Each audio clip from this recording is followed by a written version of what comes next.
fait, pour me préparer préalablement au stage, j'ai été tout d'abord à mon milieu de stage avant la journée de stage, afin de pouvoir l'observer, de pouvoir régler les tracasseries administratives, de me prendre un casier, voir les lieux, discuter avec ma préceptrice un petit peu plus pour comprendre plus facilement et directement la première journée pour qu'on soit en mesure d'avancer plus rapidement, parce que c'est quand même 25 journées, donc je voulais pas perdre une seule minute de tout ce stage-là.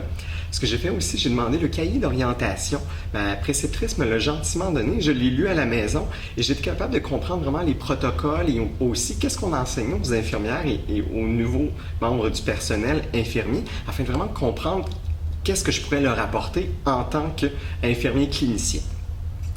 Ce que j'ai fait aussi, c'est que j'ai été discuter avec mes collègues de la session dernière que je connaissais qui avaient fait des stages finaux à l'Université de Montréal, et ça m'a permis vraiment de comprendre qu'est-ce qu'ils souhaitaient dans les éléments du stage et qu'est-ce qu'eux ils avaient appris dans le stage que je pourrais tenter d'appliquer à ma pratique aussi et tenter d'effectuer un petit peu mieux le stage qu'eux ils l'avaient effectué. Vraiment y aller avec ce qu'ils ont fait pour m'améliorer par la suite.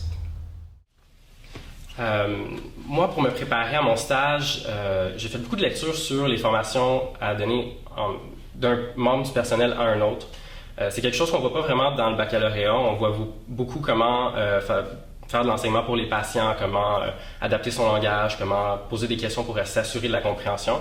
Mais on ne voit pas vraiment d'un membre du personnel à l'autre les techniques d'enseignement, tout ça. Donc, j'ai fait un peu de lecture pour me familiariser avec le vocabulaire, avec les techniques, juste pour être sûr que quand j'arrive à ma première journée, je ne sois pas totalement au dépourvu. De mon côté, ça a été assez différent.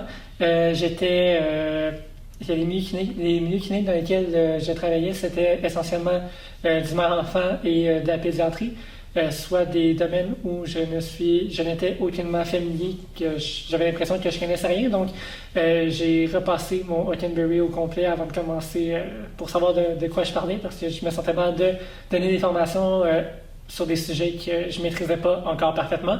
Donc, j'ai révisé essentiellement la matière, mais je n'ai pas fait comme Marc-André qui, lui, a regardé les méthodes de formation puis les méthodes d'encadrement, activités d'apprentissage. C'est venu avec le temps tout au long de mon stage. Donc, la préparation que j'ai faite par rapport au stage, au tout début, j'ai eu une première journée de stage, puis après, j'ai eu comme un moment un peu plus...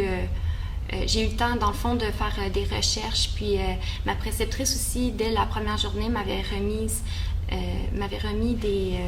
des documents que je pouvais lire à la maison pour pouvoir, dans le fond, en apprendre un peu plus sur les maux de dialyse, sur l'insuffisance rénale chronique.